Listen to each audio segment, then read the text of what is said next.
Marriage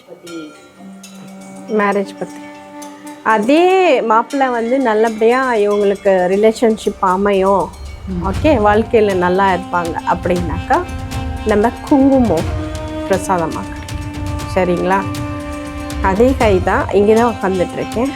சரியா, போகலாமாப்பா?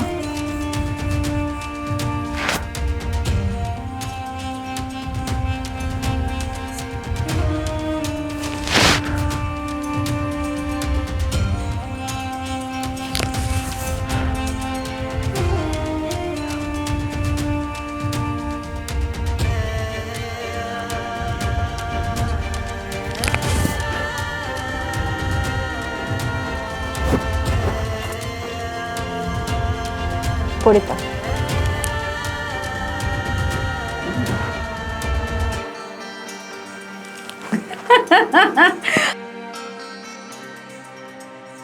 மூலிகைகள் கொண்டு மனிதன் நெருப்பு மேலேயும் நிக்கலாம், நீர் மேலேயும் நடக்கலாம், ஆகாயத்திலையும் பறக்கலாம். மாந்திரீகத்துக்கும் ஆன்மீகத்துக்கும் என்ன மேடம் சம்பந்தம்? ஏதோ ஒரு விஷயம் எனக்கு தேவை, ஓகே. இறைவனே வச்சுக்கோங்க, இங்க இருக்காரு, அவர் இடத்துக்கு தான் நான் போய் பார்க்க முடியும், இங்க வந்தா பார்க்க முடியாது. அங்கேருந்து இங்கே வர வைக்கிறது தான் மாந்திரிகம். ஆன்மீகத்துல வந்து இறைவனை வந்து கட்டு போட மாட்டாங்க, மாந்திரிகத்துல கட்டு போடும். வசம் பண்றது, வலுக்கட்டாயமா இன்னொருத்தவங்களை பிடிச்சி இழுத்துட்டு வரலாம்ல. ஸோ இதுக்கு எந்தெந்த மூலிகைன்றது நீங்க படிப்பீங்களா இல்லை எப்படி அதை தெரிஞ்சுப்பீங்க? அது இருக்குமா, கிரந்தங்கள்ல இருக்கு.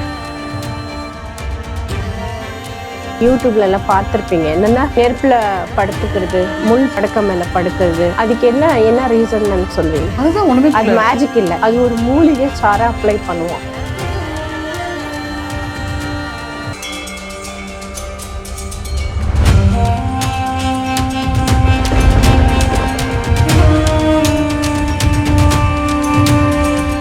யூ தமிழ் பக்தி நேயர்களுக்கு வணக்கம். நம்ம கூட நம்ம சேனலோட கெஸ்ட் மாந்திரிகர் புதுக்கோட்டையை சேர்ந்த நசீமாமா இருக்காங்க. வணக்கம்மா. வணக்கம். லாஸ்ட் டைம் உங்களோட வீடியோ வந்து நல்ல ரீச் இருந்தது. ஸோ நிறைய பேர் கேட்டிருந்தாங்க, இந்த சந்தனம் எடுக்கிறது வந்து எப்படிங்க, இது வந்து கண்கட்டி வித்தையா இல்லை உண்மையாலுமே எடுத்தாங்களா அப்படின்னு சொல்லிட்டு கேட்குறாங்க. ஸோ நிறைய வியூஸ் அதை பற்றி வந்திருக்கு. அதோட உங்களோட கருத்து என்ன அதை பற்றி? அதாவது இது வந்து என்ன சொல்கிறது, மேஜிக்குன்னு நினச்சா மேஜிக், ஓகே. தந்திரம்னு நினச்சா தந்திரம், ஆன்மீகம் நினச்சா ஆன்மீகம். அவங்க எந்த கருத்தில் எடுத்துக்கிறாங்களோ அது யூஸ் பண்ணிக்கலாம், ஓகே. ஆனால் எனக்கு தெரிஞ்சு நம்ம சித்தர்கள் எல்லாம் நம்மளுக்கு ஒரு ஓலைச்சுவடிகள்லையும் சரி, பல கிரந்தங்கள்லையும் சரி, மூலிகைகள் கொண்டு மனிதன் நெருப்பு மேலேயும் நிற்கலாம், நீர் மேலேயும் நடக்கலாம், ஆகாயத்துலேயும் பறக்கலாம். நம்ம உடலை, இந்த உடலை, சதையான உடலையும் மூலிகைகள் அடக்கிட்டு மறைச்சிக்கலாம், ஓகே. அந்த மாதிரி வித்தைகள் எல்லாம் பயன்படுத்தியிருக்காங்க. அப்போ அதெல்லாம் மேஜிக்கானா சொல்ல முடியும்? மேஜிக் கிடையாது. இப்போ நீங்க பேசுறப்போ ஓலைச்சுவடி அப்படின்னு சொல்றீங்கல்ல, நிறைய பேர் வந்து இந்த மாந்திரீகம், ஆன்மீகம், இந்த ஓலைச்சுவடி, இது மூணையும் தான் வந்து கனெக்ட் பண்றாங்க. ஃபர்ஸ்ட் ஆஃப் ஆல் இந்த மாந்திரீகத்துக்கும் ஆன்மீகத்துக்கும் என்ன மேடம் சம்பந்தம்? ஃபுல் அண்ட் ஃபுல் ஆன்மீகம் அப்படின்னா இறை ஞானத்தில், இறை பக்தியில் இருக்கக்கூடியவங்க, ஓகே.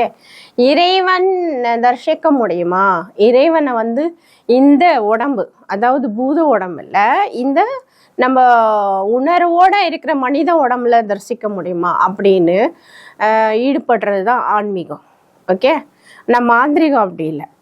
மாந்திரிகம் டோட்டலாக மாறுபட்டது. எப்படின்னா வலுக்கட்டாயமாக ஒரு பொருளை நம்ம பிடுங்கக்கூடியது. வலுக்கட்டாயமா, புரியுதுங்களா? அதுதான் மாந்திரிகம். இப்போது எனக்கு வந்து ஏதோ ஒரு விஷயம் எனக்கு தேவை, ஓகே. இப்போ இறைவனே வச்சுக்கோங்க, அங்கே இருக்காரு, அவர் இடத்துக்கு தான் நான் போய் பார்க்க முடியும், இங்கே வந்தால் பார்க்க முடியாது. அங்கேருந்து இங்கே வர வைக்கிறது தான் மாந்திரிகம். கரெக்டு. புரியுதுங்களா? நிறைய பேருக்கு அந்த விஷயங்கள் புரியாது. ஆன்மீகத்துக்கும் மாந்திரிகத்துக்கும் போட்டு குழப்படி பண்ணிக்கிறாங்க, ஓகே. மாந்திரிகம்னாக்கா மிக சிறந்த ஒரு கலைன்னு தான் சொல்லுவேன், ஓகே. தேட தேட கிடச்சிக்கிட்டே இருக்கும். அதே மாதிரி ஒரு விஷயத்த நம்ம ஆன்மீகத்தில் வந்து இறைவனை வந்து கட்டு போட மாட்டாங்க, மாந்திரிகத்தில் கட்டு போடுவோம். மாந்திரிகத்தில் நாங்கள் விருப்பப்பட்டு விடுவிக்கிற வரைக்கும் அந்த இடத்த விட்டு அவங்க விடுபட முடியாது. அதுதான் வந்து ஆன்மீகத்துல இருக்கிறவங்க பாசத்தினால கட்டி போடுவாங்க, நாங்க தந்திரத்தினால கட்டி போடுவோம், மந்திரத்தினால கட்டி போடுவோம். ஓகே, அப்போ ஆன்மீகத்துக்கும் மாந்திரிகத்துக்கும் எவ்வளவு வித்தியாசங்கள் இருக்கு. ஓகே, ஆன்மீகத்துல இருக்கிறவங்க எந்த ஒரு மூலிகைகளும் பயன்படுத்த மாட்டாங்க. அவங்க என்ன மந்திரங்க படிப்பாங்க, தெய்வ ஸ்லோகங்கள் படிப்பாங்க, ஓகே, இறை புத்தகங்கள் படிப்பாங்க, அதுல இருக்கிற முறைப்படி தியானங்கள், மெடிடேஷன், அந்த ஜபத்துல இருப்பாங்க. நம்ம அப்படி இல்லை. மந்திரம் ஒரு பகுதி, தந்திரம் ஒரு பகுதி. தந்திரம் மீன்ஸ் மூலிகைகள்ல நம்ம விஷப்பிரயோகம் பண்றது ஒரு பகுதி. ஓகே, அந்த பகுதியை பயன்படுத்தினாதான் அங்க இருக்கிறவனை நம்ம கிட்டே கொண்டுட்டு வர முடியும். நம்ம அவங்ககிட்ட போக மாட்டோம், நம்ம இருக்கிற இடத்துக்கு அவங்களும் கொண்டுட்டு வரோம். அவ்வளவுதான் விஷயம். ஓகேங்களா? அப்போ மாந்திரிகம் வேற, ஆன்மீகம் வேற. இந்த தாந்திரீகம் அப்படின்னு சொல்லும் போது இந்த மூலிகை அப்படின்றீங்க இல்லையா, பொதுவா இந்த மூலிகை வச்சு நம்ம வந்து நிறைய நல்ல விஷயங்கள் பண்ணலாம். இப்ப நீங்க சொன்ன மாதிரி எப்படி சொல்றது, நம்மளோட உடலை வந்து குணம் பண்ணிக்கலாம். அதே மாதிரி இந்த நம்மளோட ஒயிட் மேஜிக் அப்படின்னு சொல்லலாம், நம்மளோட விஷயத்த வந்து நம்ம கிட்ட நம்ம கட்டுப்பாட்டில் வச்சுக்கிறதுக்கு பயன்படுத்தலாம். இதை தாண்டி வசம் பண்றது, வலுக்கட்டாயமா இன்னொருத்தவங்களை பிடிச்சி இழுத்துட்டு வரலாம்ல. ஸோ இதுக்கு எந்தெந்த மூலிகைன்றது நீங்க படிப்பீங்களா, இல்லை எப்படி அதை தெரிஞ்சுப்பீங்க? அது இருக்குமா, கிரந்தங்கள்ல இருக்கு. என்ன சொல்றது, நம்மளுக்கு நம்மளோட மூதாதையர்கள் சில கிரந்தங்கள்ல எப்படி சொல்றதுன்னா ஒரு விஷத்தனமான ஒரு விஷயங்களை செய்யறதுக்கான எழுதி வச்சுட்டு போயிருக்காங்க. ஓலைச்சுடிகளும் இருக்கு. ஓகேங்களா? அதே மாதிரி அந்த புத்தகங்கள் வந்து நேச்சுரலா கிடைக்கக்கூடியதுல பிரயோகப்படுமா அப்படின்னா சந்தேகம்தான். ஓகே, முயற்சி பண்ணலாம். பழைய காலத்து குருமார்கள் கொடுத்துருக்கிற ஒவ்வொரு புத்தகங்கள்ல இருக்கிறதும் கரெக்டா முறைப்படி அதுல என்ன எழுதியிருக்கோ அதை ஃபாலோ பண்ணோம்னா கண்டிப்பா ஒரு ஒரு எப்படி சொல்றது, ஒரு 10 நிமிஷத்தை காத்து நெருப்புல இருந்து நம்மளை பாதுகாத்துக்க முடியும். அது நிறைய நீங்க யூடியூப்ல எல்லாம் பார்த்துருப்பீங்க. என்னன்னா நெருப்புல படுத்துக்கிறது, படுக்க மேல படுக்கிறது, அதுக்கு என்ன ரீசன் சொல்வீங்க? அதுதான் ஒண்ணுமே, அது மேஜிக் இல்லை, அது ஒரு மூலிகை சாரை அப்ளை பண்ணுவோம். அப்ளை பண்ணி முள் மேல படுக்கலாம், முள் மேல நடக்கலாம். ஓகே, நெருப்பு மேல நிக்கலாம், நெருப்பு எரிய விடலாம். இது எல்லாமே மந்திர பிரயோகம், மூலிகை பிரயோகம். இந்த தாந்திரிகத்துக்கு வந்து இந்த மூலிகையை பயன்படுத்தணும் அப்படின்னு சொல்றீங்கல்ல, பொதுவா வசியத்துக்கு என்ன மாதிரியான மூலிகையை நிறைய பயன்படுத்துவாங்க? வசியத்துக்கு நிறைய இருக்கு. அதாவது எப்படின்னா 2 வகையான வசியங்கள் இருக்கு. என்னன்னா அசைவம் இருக்கு, செய்வம் இருக்கு. அசைவங்கிறது வண்டு வகைகள், மிருகங்களோட கழிவுகள், மிருகங்களோட ரத்தங்கள் யூஸ் பண்ணுவோம். ஓகே, செய்வங்கிறது சுத்த என்ன சொல்றது, மூலிகைகள் பிளஸ் வந்து வாசனை திரவியங்கள். இந்த வாசனை திரவியங்கள் தெரியும் இல்லையா நம்மளுக்கு, ஜவ்வாது, அத்தர், கோரசனை, அப்புறம் என்ன மானோட ஒரு கிரந்தம் கிடைக்கும், அதோட விஷயங்கள். ஓகே, இதெல்லாம் யூஸ் பண்ணி பண்ணக்கூடியது, ஈஸியாக கிடைக்காதுண்ணா. எல்லா பொருட்களும் ஈஸியாக கிடைக்கும், ஆனால் மானோட உடம்புலேருந்து ஒரு வெளிப்படையக்கூடியது, அது கஸ்தூரின்னு சொல்லுவோம். அந்த கஸ்தூரி ஈஸியாக கிடைக்கும். கஸ்தூரி பயன்படுத்தின ஒரு வசிய பொருட்கள் வந்து இமீடியட்டாக வேலை செய்யும். இமீடியட்டாக இன்னைக்கு நீங்கள் என்ன சொல்கிறது, நைட்டு வச்சுக்கிட்டு படுத்துட்டு காலையில் எழுந்திரிச்சு அந்த வேலைக்கு போனீங்கன்னா வேலை முடிஞ்சிடும். புரியுதுங்களா? எந்த வேலையாகவே இருக்கட்டும், உங்களுக்கு பல நாள் சுற்றி இருப்பீங்க, அந்த வேலை முடிஞ்சிருக்காது. நைட் அது யூஸ் பண்ணிட்டு திருப்பி காலையில் அப்ளை பண்ணிக்கிட்டு அது கிட்டத்தட்ட ஒரு 24 hours டைம் ஆகிடும். உங்கள் உடம்புல அது ஆக்டிவேட் ஆகிருக்கும், உடனே வேலை செய்யும். அந்த மாதிரி விஷயங்கள் இருக்கு. அதே மாதிரி மிருகங்களோட பிளட்டும் கழிவுகளில் செய்கிறது அது வேற வேற விஷயம். இப்போது என்ன சொல்கிறதுன்னா மண்ணு ராசிக்கு நம்ம மிருகங்களோட கழிவுகள் யூஸ் பண்ண முடியாது. அப்போது நீர் தத்துவம் இருக்கிற மூலிகைகள் யூஸ் பண்ணுவோம். மண்ணு ராசினா கும்பம்னு சொல்லுவாங்க, மேஷானா மிருகத்துக்கு ஆயிடுச்சு. ஓகே, சில விஷயங்கள் வந்து மண்ணுக்கு சம்பந்தப்பட்ட ராசிகள் இருக்கும். அந்த ராசிகளுக்கு மூலிகைகள் தண்ணி தத்துவம், தண்ணி இருக்கக்கூடிய விஷயங்கள் நம்ம யூஸ் பண்ணுவோம். அது ஆப்போசிட்டாக வேலை செய்யும். ஓகே, இப்போ மிருகம் மேஷ ராசிக்கு மீன ராசிக்கு நீர் தத்துவம், அது நீர்ல தானே இருக்கும், அதனால நீர் கொண்ட விஷயங்கள் யூஸ் பண்ணுவோம். மேஷத்துக்கு வந்து நம்ம மேயக்கூடாது. ஓகே, அது சாப்பிட்டா தானே சரியா வரும், அதுக்கு மூலிகைகள் பச்சையில மூலிகைகள் அந்த விஷயங்கள் கொண்ட ஒரு பொருட்கள் ரெடி பண்ணோம்னா கரெக்டாக மேட்ச் ஆகும், நல்ல ஆக்டிவேட் ஆகும். அப்போ சிம்மத்துக்குன்னா நான்வெஜ்ஜா? சிம்மத்துக்கு நான்வெஜ் தான். நான்வெஜ்னா எதை சொன்னேனே, வண்டு இல்லை கழிவுகள், ரத்த சம்மந்தப்பட்ட விஷயங்கள் கொண்டு ரெடி பண்ணும். ஐயோ, இந்த வண்டெல்லாம் வச்சு எப்படிங்க வசியம் பண்ணுவாங்க? கண்டிப்பாக பண்ணுவோம். ஐயோ, வண்டு பிடிப்பீங்களா? அதுக்குன்னு டைமு நேரங்காலம் எல்லாம் பார்த்து மலைகள் ஏறி இறங்கி நீர் ஓடும் இல்லையா, அந்த நீரில் ஒரு ஒட்ட வழியில் சுற்றும் வண்டு, மின்வில்லி வண்டுன்னு சொல்லுவோம். அது நிறைய வண்டுகள் இருக்கு. அது ஒவ்வொரு வேலைக்கு ஒவ்வொரு வண்டு யூஸ் ஆகும். அந்த வண்டு 2 வண்டு சேர்ந்து இருக்கும் போது எடுப்போம் வசியத்துக்கு. 2 வண்டு சேர்ந்து இருக்கும் அப்போ எடுப்போம்.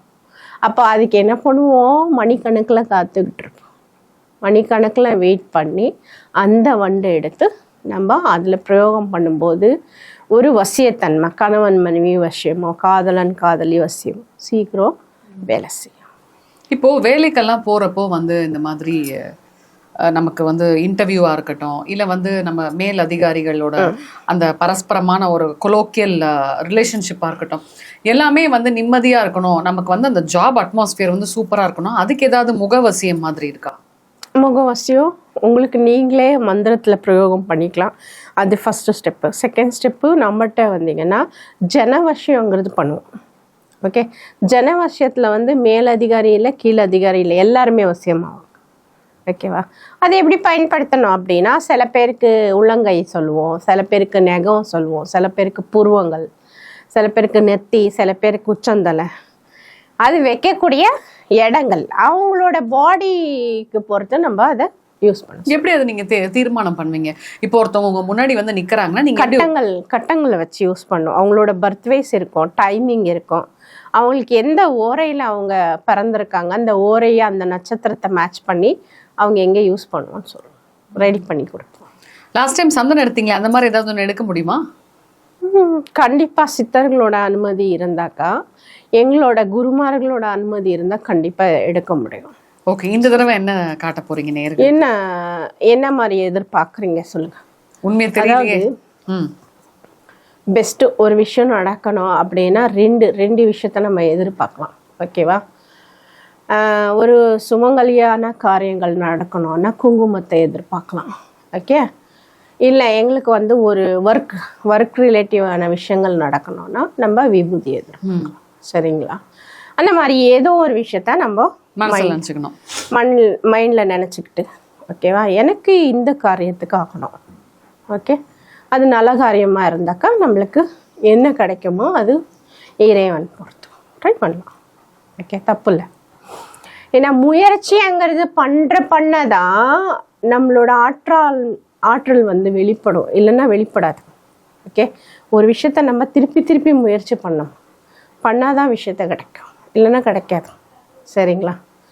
பார்ப்போம், உங்களோட விண்ணப்பம் என்னன்னு சொல்லுங்க, அதுக்கேற்ற மாதிரி கேட்போம். ஓகே மேம், இப்போ நான் ஒரு விஷயம் மனசில் நினச்சிக்கிறேன், அதுக்கு என்ன உத்தரவு வருதுன்னு பார்ப்போம். நினச்சிக்கிட்டேன். சரிங்களா?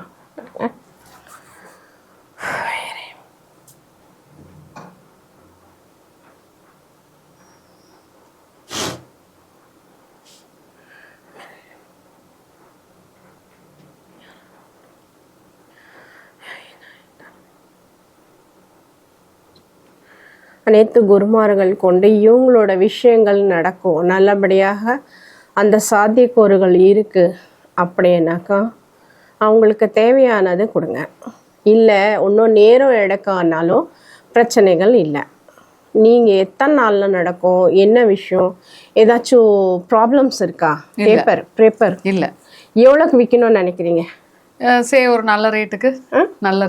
நல்ல ரேட்டுன்னா எவ்வளோ? ஒரு 50 அந்த மாதிரி. ஓகே, மெயினில் இருக்கா?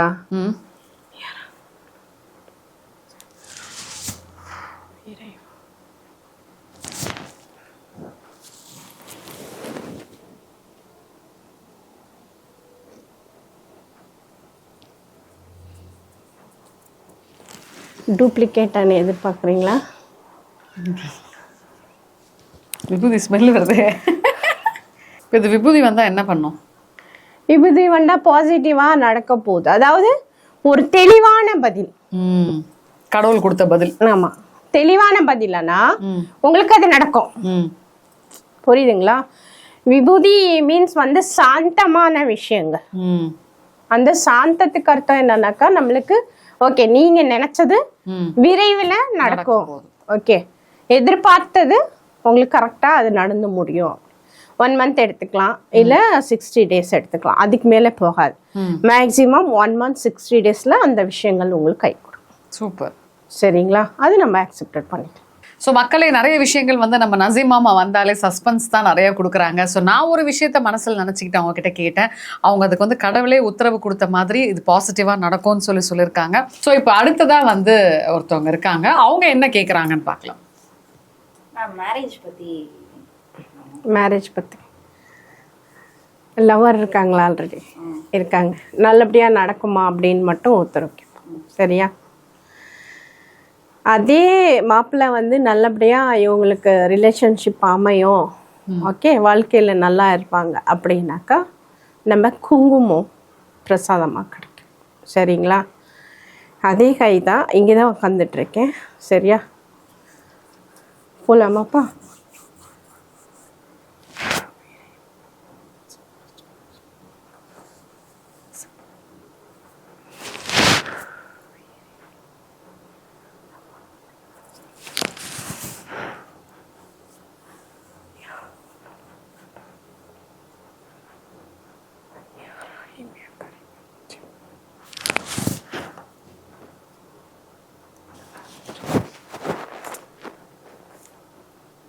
பிடித்தா